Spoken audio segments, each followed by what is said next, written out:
Naturalmente me siento muy honrado por esta distinción que me otorga la Universidad Abierta Interamericana. Agradezco al doctor Laje y al señor decano Marcos Córdoba, aunque sé que no se encuentra presente por razones absolutamente comprensibles. Y agradezco, por supuesto, a Graciela, mi esposa, la presentación tan elogiosa que ha hecho, que realmente me pareció, bueno, en fin. Alguien dice, después de una presentación como esta, ya sé cómo se siente el durazno cuando le echan el almíbar, pero realmente lo agradezco sinceramente y es producto, obviamente, del amor que nos profesamos desde hace muchos años. Espero, bueno, que esta presentación tan elogiosa no haya generado demasiadas expectativas, porque el tema no es de los que justamente Graciela suele desarrollar, que conmueven al público que escucha la clase, los de violencia de género, los derechos de los niños o en general los temas vinculados al derecho de familia. Los temas del derecho comercial suelen tocar otra víscera del ciudadano, que es el bolsillo, de la cual se suele decir que es la más sensible, pero generalmente no conmueven a nadie. De todos modos, quiero explicar por qué elegí este tema. Existe la lex mercatoria, y en realidad es porque este año se cumplen 50 años de la aparición del trabajo de Bertolt Goldman, Frontières du droit et lex mercatoria, publicado en los archivos de filosofía del derecho, y 25 años del trabajo de Lord Mastill, The New Lex Mercatoria, The First 25 Years, publicado en 1900, en realidad 26 años, porque se publicó en 1988 y fue justamente una suerte de respuesta tardía a aquel trabajo de Bertolt Goldman, fundacional realmente en el ámbito del derecho comercial internacional. Señalo que los dos trabajos, tanto el de Goldman como el de Lord Mastill, son asequibles a los abogados argentinos, porque el trabajo de Bertolt Goldman está publicado en los archivos de filosofía del derecho que están en la biblioteca de la Corte Suprema,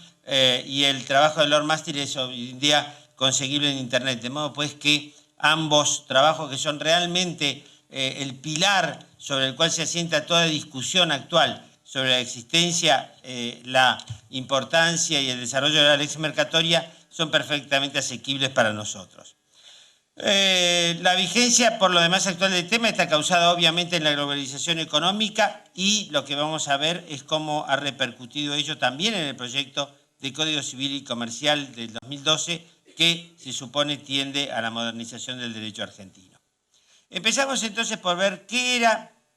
la lex mercatoria o qué es la lex mercatoria en la concepción de Bertolt Goldman. Era claro que el mundo en el año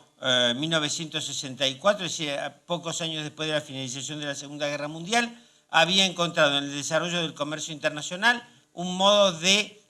tratar de afianzar la paz entre las naciones. Por lo demás,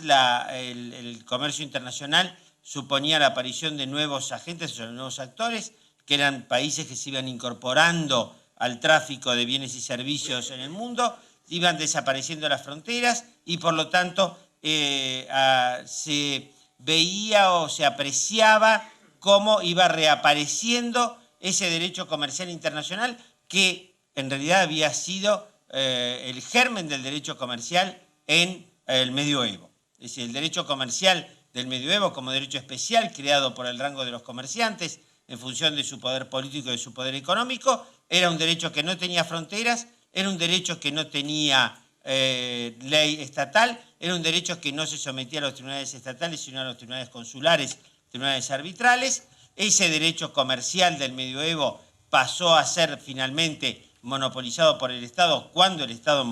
se crean los Estados nacionales y los Estados nacionales monopolizan la creación legislativa y el servicio de justicia, y por lo tanto esa lex mercatoria originaria había perdido toda trascendencia, el rol de la costumbre había sido minimizado por los códigos del siglo XIX y por lo tanto el derecho comercial había pasado a ser un derecho, diríamos, profesional, un derecho que regulaba la profesión de comerciante, que regulaba los actos objetivos de comercio, el intercambio o la intermediación, el intercambio de cosas muebles, y en definitiva un derecho casi de clase menor, del cual pudo decir un gran comercialista español, Ángel Rojo, que tiene existencia pero no tiene esencia, porque ese derecho comercial es un derecho comercial que va mutando su contenido a lo largo de los años en función de las necesidades económicas. Pero resulta que esta expansión de las relaciones comerciales, que explota prácticamente después de la Segunda Guerra Mundial, produce lo que Goldman llama un renacimiento de la lex mercatoria, es decir, una nueva lex mercatoria, a la cual él considera que, definiéndola como una suerte de derecho uniforme que aparece regulado en normas de origen profesional, reglas consuetudinarias y principios que aparecen revelados por sentencias arbitrales. En esta idea, este derecho creado por el rango empresarial tiene tres fuentes: las normas de origen profesional, las reglas consuetudinarias y los principios del derecho comercial internacional. 25 años después, Masteel hace una crítica a esta concepción de Goldman. Muchos autores la han considerado una negación de la existencia misma de la lex mercatoria, pero en realidad Masteel no niega la existencia de la misma, sino que señala con los criterios propios de un jurista anglosajón que es imprecisa, es vaga y no se puede advertir con cierto grado de certidumbre cuándo y cómo habría de ser aplicada por los tribunales arbitrales o por los tribunales judiciales. De todos modos, Lord Masteel hace una larga enumeración de principios del derecho comercial internacional que bien pueden considerarse plenamente vigentes al día de hoy. El principio pacta sunt servanda, la buena fe, el venire contra factum propi, etcétera, que están expuestos en este trabajo al cual mencionábamos. De todos modos, la idea de la existencia de una lex mercatoria no es uniformemente aceptada por la doctrina y aún hoy hay profesores que califican a esta lex mercatoria como un fantasma creado por los profesores de la Sorbona o como un monstruo del lago Ness que sirve de excusa para una desautorizada sustitución de las preferencias personales del juzgador antes que recurrir propiamente al derecho aplicable. De modo pues que el debate sobre la existencia de la lex mercatoria no ha cesado, los aportes de un lado y del otro se suceden, las críticas se centran en que los contenidos son indefinidos, inciertos, evasivos o incluso míticos, como señalan algunos autores, y por lo tanto el objetivo de esta clase es tratar de demostrar que la lex mercatoria existe.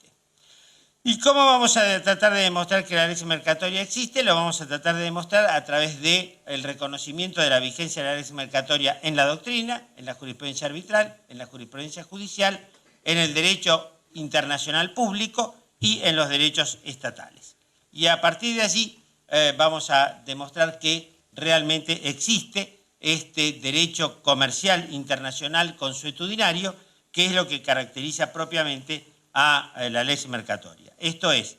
el concepto al cual vamos a tratar de precisar es este derecho consuetudinario del comercio internacional creado por el rango empresarial al margen del poder de los estados. Tal la definición que da Francesco Galgano en su Historia del Derecho Comercial y después en La globalización en el espejo del derecho, obra publicada en castellano en la República Argentina.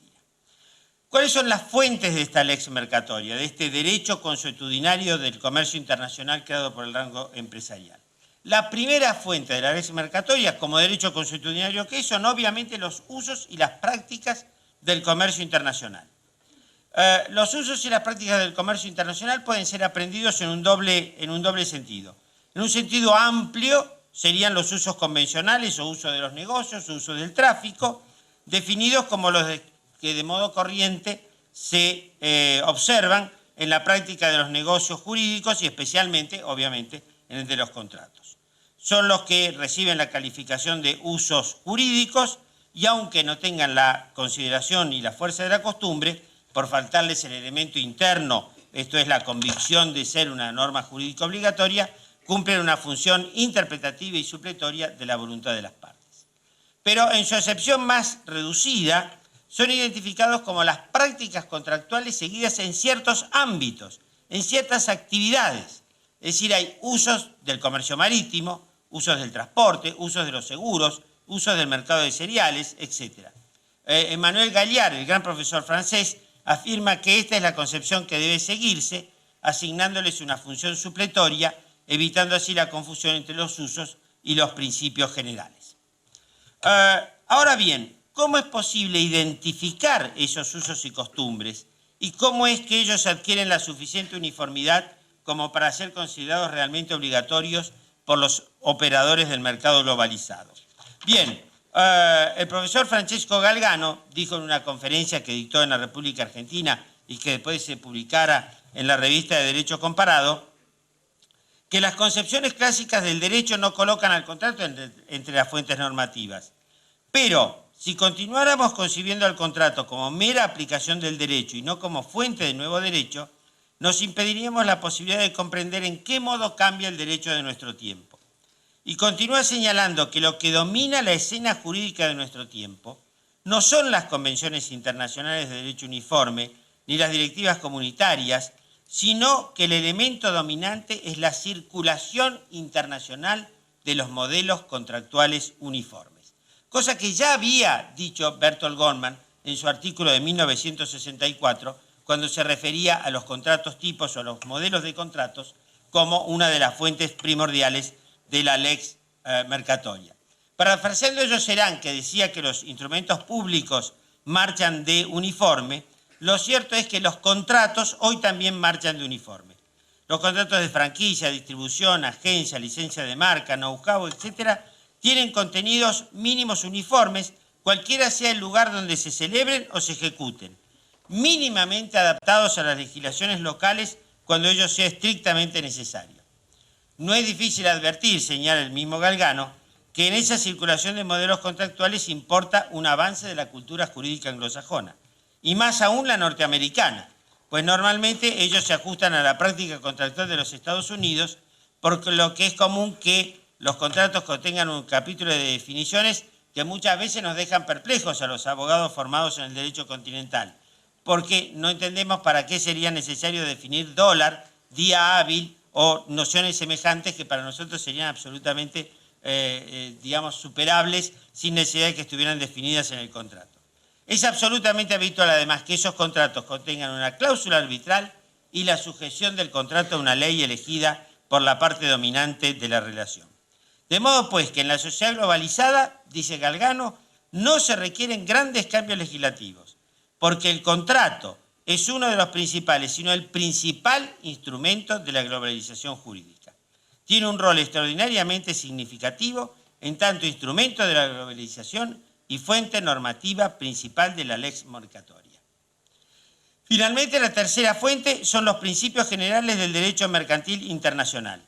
El mismo Emmanuel Galliard ha dicho que, por principios generales del derecho del comercio internacional, se entienden todas las reglas que no son extraídas de un solo orden jurídico estatal, sino derivadas de la comparación de los derechos nacionales, sea directamente de fuentes internacionales, tales como las convenciones en vigor o no, y de la jurisprudencia de los tribunales internacionales. Se suele reconocer que existen ciertos principios claramente identificables: pacta sunt servanda, buena fe, venire contra factum propi, force majeure, respeto por el orden público internacional, mitigación de los daños, etc. Estos principios generales encuentran su fuente en los derechos estatales, que los recetan mayoritariamente y por ello mismo pueden ser considerados transnacionales. Algunas otras reglas transnacionales se han desarrollado en el ámbito de la jurisprudencia arbitral, como la que sanciona con la ineficacia los contratos obtenidos con corrupción, y algunos principios del derecho arbitral propiamente son el resultado de la doctrina y de la jurisprudencia arbitral, como los principios competencia-competencia y de la autonomía de la cláusula arbitral. El derecho comercial internacional se nutre de la lex mercatoria con estas fuentes y también del derecho comercial internacional de fuente de organismos internacionales, si lo que es propiamente el derecho internacional comercial sancionado por los organismos internacionales y adoptado por los estados y por las leyes uniformes. Las convenciones internacionales más relevantes, todos lo saben, pueden indicarse, son la Convención de Viena de Compraventa de Mercadería de 1980 y la Convención de Nueva York sobre reconocimiento y ejecución de laudos arbitrales extranjeros. La Convención de Nueva York de reconocimiento de laudos extranjeros es la convención que cuenta con mayor número de ratificaciones de todas las convenciones de Naciones Unidas y constituye el pilar sobre el cual se ha desarrollado el arbitraje comercial internacional en los últimos 50 años. Las leyes uniformes también tienen una importancia significativa. La UNCITRAL, o la Comisión de Naciones Unidas para el Desarrollo del Derecho Comercial Internacional, desarrolla una labor extraordinariamente fructífera y ha dado lugar a leyes uniformes y a convenciones internacionales que tienen una importancia significativa en el desarrollo del derecho comercial internacional. De todos modos, los autores señalan que el camino de las convenciones no parece ser el preferido actualmente, pues muchas de ellas han quedado en letra muerta después del enorme esfuerzo que ha importado su creación. Sin perjuicio de ello, debe señalarse que algunas, como la Convención de Viena de Nueva York que acabamos de mencionar, constituyen sin duda pilares fundamentales para el derecho comercial internacional. Ahora bien, ¿cómo sabemos que rige realmente esta lex mercatoria? ¿Cómo sabemos que esta concepción de la lex mercatoria fundada en los usos y prácticas del comercio internacional, en la circulación de los modelos contractuales y en los principios generales del derecho comercial internacional, no es una mera disquisición de los profesores? No es una mera creación de los profesores de la Sorbona o el monstruo del lago Ness al que aludía un profesor inglés. Bueno, como decíamos, nosotros vamos a ver que la lex mercatoria está vigente por su recepción en la doctrina, su consolidación en cuerpos normativos no estatales, por su aplicación práctica en la resolución de conflictos concretos y por su utilización en la práctica contractual con la autorización explícita de ciertos ordenamientos para que las partes elijan reglas de derecho no estatales para la solución de sus conflictos. En la doctrina es obvio, como ya señalamos, que muchos autores apuntan la existencia y la plena vigencia de la lex mercatoria. Galgano, en particular, ha señalado que en los últimos años el desarrollo de la lex mercatoria es cada vez más profundo. En un mundo sin fronteras, donde las marcas tienen alcance planetario, lo que se logra con la trama tan extensa como compleja de relaciones contractuales y en el que la eficiencia se ha convertido en un valor jurídico, la fuente de regulación de esa madeja contractual no puede limitarse al derecho estatal, dice. Esta sería una solución ineficiente. Si los contratos de licencia de marco de diseño, transferencia de tecnología, distribución, franquicia, agencia, tuvieran múltiples contenidos, si estuvieran sometidos a distintas leyes y a la interpretación de distintos tribunales judiciales estatales para su interpretación, cumplimiento y extinción, ello generaría costos de transacción que neutralizarían los efectos de la reducción de costos que produce el fabricar o comercializar a nivel global. Ahora bien, estos principios, estas reglas de la lex mercatoria han sido creadas por el rango empresarial, pero el mismo Galgano dice, y recuerda un pensamiento de Rousseau, dice que a Rousseau le habrían preguntado, son estas cosas que nadie puede comprobar que sean ciertas o no, pero que le habrían preguntado si, qué prefería entre el despotismo ilustrado y la democracia. Y dijo, prefiero la democracia porque nadie puede asegurarme que el déspota sea ilustrado. Y lo mismo sucede respecto, dice Galgano, de las empresas. Dice, este rango empresarial nadie puede asegurarme que sea ilustrado. Por eso, la creación del derecho comercial internacional, de los usos y prácticas, la circulación de los modelos contractuales, requiere la mediación intelectual de los juristas para que no se convierta en una fuente de explotación de los sujetos más débiles por los sujetos más poderosos. ¿Y cómo se logra la intermediación intelectual de los juristas? Bueno, a través de la consolidación de la lex mercatoria en los instrumentos de lo que hoy se denomina el soft law, es decir, los cuerpos normativos creados por instituciones no gubernamentales que consagran, consolidan, explicitan los principios generales del derecho comercial internacional universalmente reconocidos. En este sentido, la labor más fecunda le ha correspondido sin duda a UNIDROIT, que ha elaborado los principios para los contratos comerciales internacionales hace ya varios años. A nosotros nos tocó participar muy modestamente, en un rol muy menor, en la elaboración de esos principios, que tuvieron como base los trabajos del profesor Joaquín Bonel y de los demás integrantes del staff de UNIDROIT, pero del cual participaron además juristas de múltiples países. El éxito de los principios para los contratos comerciales internacionales UNIDROIT es extraordinario. Constituyen hoy materia que se estudia en prácticamente todos los cursos de Derecho Comercial en las universidades europeas, han servido de fuente a reformas legislativas muy significativas, se tuvieron en cuenta por la comisión que redactó el proyecto de Código Civil de 1998 y por la que redactó el anteproyecto de Código Civil del año 2012, o el proyecto con media sanción del Senado. Han servido naturalmente de inspiración a múltiples sentencias arbitrales y aún a sentencias judiciales, como lo veremos. Los principios van por su tercera versión y tienen una difusión cada vez más significativa. Por lo demás, la misma Cámara de Comercio Internacional ha creado reglas sobre el crédito documentario, las garantías a primera demanda, ha elaborado los Incoterms, que es una suerte de diccionario o enciclopedia de los términos que se utilizan en el comercio internacional. Las reglas sobre el crédito documentario sobre garantías a primera demanda son universalmente utilizadas en la práctica bancaria, con referencia explícita en los contratos a las brochures que la CCI actualiza periódicamente en materia de estas reglas. De modo pues que son incorporados diariamente a miles de contratos que se celebran conteniendo estos conceptos. Pero por lo demás, y lo que es más significativo, es que las reglas del soft law y las reglas de la lex mercatoria se incorporan a los contratos internacionales. Las partes pueden elegir el derecho aplicable a sus contratos y en muchos ordenamientos pueden elegir que ese derecho esté constituido por reglas no estatales. Por ejemplo, la Convención Interamericana sobre Derecho Aplicable a los Contratos Internacionales, aprobada en la Conferencia de Derecho Internacional Privado de México en 1994, la CIDIP II, prevé expresamente en su artículo 9 que el tribunal tomará en cuenta todos los elementos objetivos que se desprendan del contrato, tomará en cuenta los principios generales del derecho comercial internacional aceptado por organismos internacionales. Y el artículo 10 dice que se aplicarán cuando correspondan las normas, las costumbres y los principios del derecho comercial internacional, así como los usos y prácticas comerciales de general aceptación, con la finalidad de realizar las exigencias impuestas por la justicia y la equidad en la solución del caso concreto. Esta Convención Americana sobre Derecho Aplicable a los Contratos implica la autorización para las partes de elegir normas de soft law o directamente la lex mercatoria, reglas de derecho para la vigencia de sus contratos, para la regulación de sus contratos, según es reconocido por toda la doctrina ius privatista.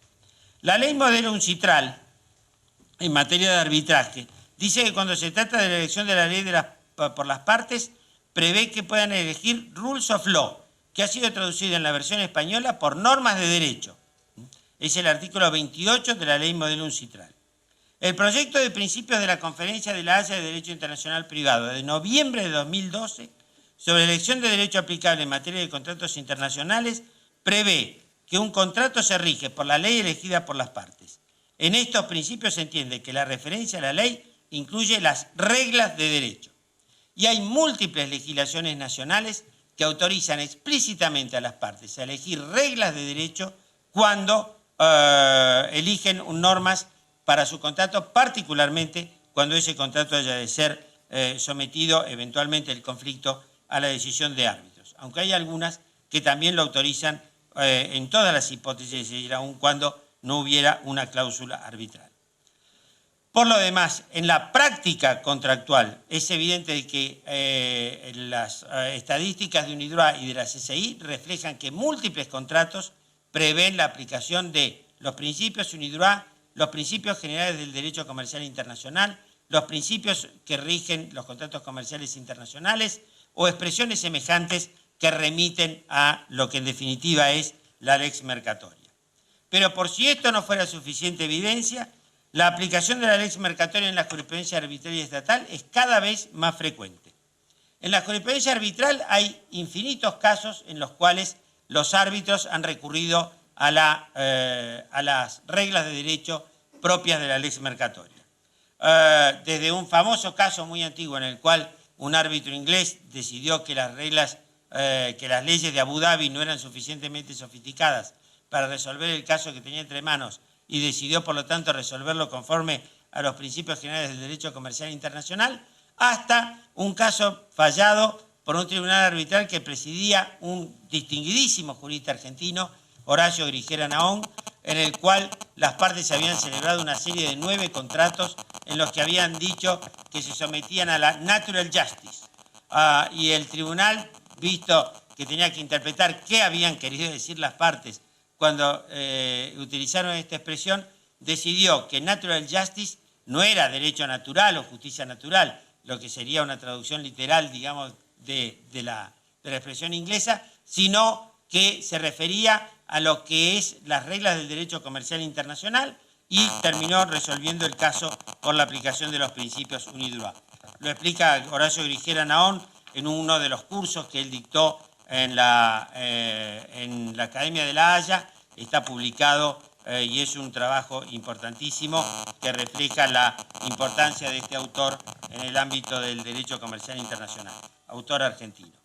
Pero lo notable es que también en la jurisprudencia estatal argentina encontramos casos en los cuales los tribunales han invocado la vigencia de los principios UNIDROIT. Yo he recorrido por lo menos 13 sentencias dictadas por la Cámara de Apelaciones en lo Civil y Comercial de Córdoba, en lo Civil y Comercial de La Matanza, en la Cámara Civil y Comercial de Mar del Plata, la Cámara Civil de la Capital Federal y varias de la Cámara Comercial de la Capital Federal que han invocado los principios UNIDROIT. Por ejemplo, a los efectos de justificar la noción de esencialidad del incumplimiento contractual, excesiva onerosidad, el deber de cooperación como deber secundario derivado del principio de buena fe, la excesiva onerosidad sobreviniente o hardship, etc. De modo pues que parecería que existen evidencias suficientes de que la lex mercatoria existe y de que la lex mercatoria es una herramienta al servicio de los agentes del comercio internacional para regir sus contratos y para solucionar los conflictos que deriven de él. Ahora bien, ¿cuál es la situación de ello en la República Argentina?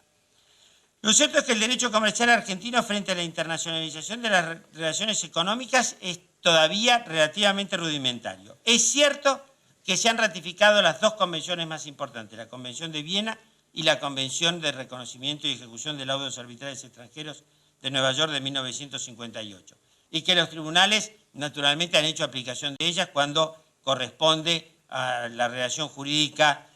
comprometida en el caso. De todos modos, ha habido una escasa recepción de las leyes uniformes y de otras propuestas de UNCITRAL. Por ejemplo, la Ley Modelo de Arbitraje y la Ley Modelo de Quiebra Transfronteriza fueron propuestas para ser incorporadas al derecho interno en reiteradas oportunidades sin que el Congreso las adoptara. Tampoco la Convención de las Naciones Unidas sobre la utilización de comunicaciones electrónicas en contratos internacionales, Convención de Nueva York de 2005, ni la Ley Modelo de la UNCITRAL sobre las firmas electrónicas, ni sobre el comercio electrónico de 1996. Tampoco las recomendaciones en materia de garantías reales que constituye una guía prácticamente indispensable para la renovación de esta materia en la cual el derecho argentino sigue prácticamente como en el siglo XIX. ¿Cómo ha sido la recepción de estos temas en el proyecto de Código Civil? Hay que reconocer que el proyecto de Código Civil reconoce como una de sus fuentes a los principios UNIDROIT, como lo hacía el proyecto de 1998. Hay una intensa influencia del derecho comercial en la regulación de los contratos. La verdad es que hay más una comercialización de los contratos que una civilización de los contratos comerciales. El mandato será oneroso, el mutuo será oneroso, y hay las reglas sobre privilegios, se toman las reglas de la ley de concursos debidamente actualizadas. En fin,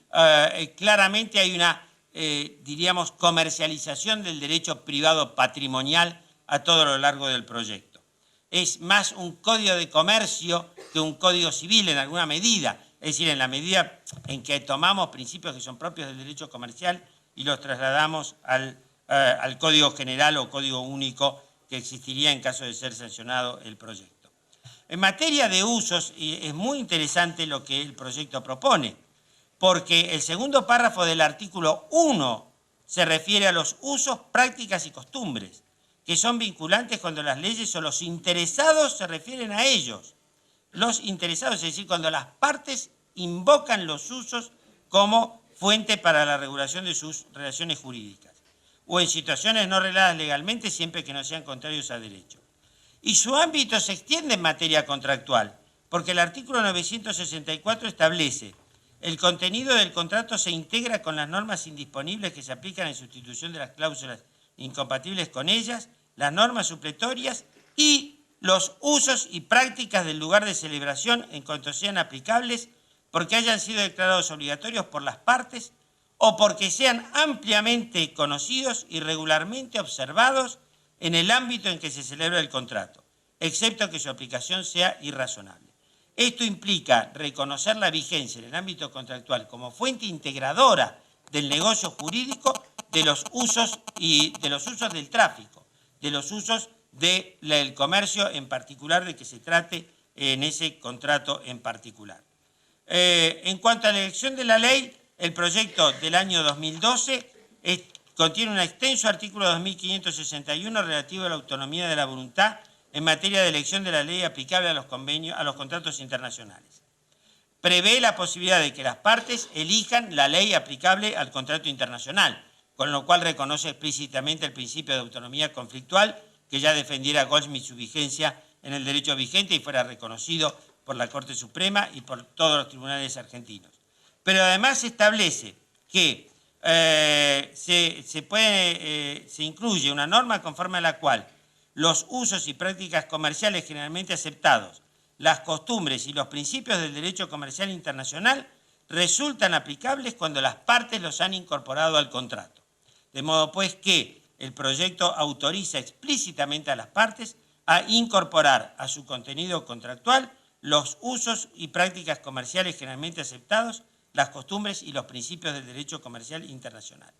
Esto significa no que el contrato va a quedar regido por estas normas, sino que estas normas se incorporan al contrato, tienen la misma eficacia que cualquier otra norma o disposición incorporada por las partes al negocio jurídico, con lo cual desplazan a la normativa supletoria que resultara aplicable según el derecho argentino, pero no desplazan a las normas imperativas del derecho argentino que resultaren aplicables al caso. ¿Y cuál es el rol que, frente a este derecho comercial internacional, le cabe al derecho estatal? El profesor Galgano decía que frente a este desarrollo y a esta circulación de los modelos contractuales uniformes, etcétera, el derecho estatal parece el rugido del ratón. De todos modos, en realidad no es tanto. El derecho estatal sigue teniendo, por supuesto, su función reguladora de las relaciones jurídicas y de las relaciones económicas aún internacionalmente expandidas. El derecho societario determinará cuál es el ámbito en el cual las sociedades extranjeras pueden operar y bajo qué condiciones. El derecho laboral, cuáles son los derechos y obligaciones de empleador y trabajador en la República Argentina. El derecho de quiebras establecerá cuáles son los derechos de los ciudadanos argentinos y extranjeros frente a una hipótesis de quiebra transfronteriza. El derecho ambiental, el derecho del consumidor importarán limitaciones a la libertad de las partes en la elección del derecho aplicable y en la regulación de sus negocios. De todos modos, claramente, esta trama entre el derecho comercial internacional y el derecho estatal es una trama compleja que requiere naturalmente un sutil análisis y una mentalidad abierta para aceptar la vigencia de estas reglas del derecho comercial internacional que tarde o temprano van a tener aplicación práctica también entre nosotros. Muchas gracias.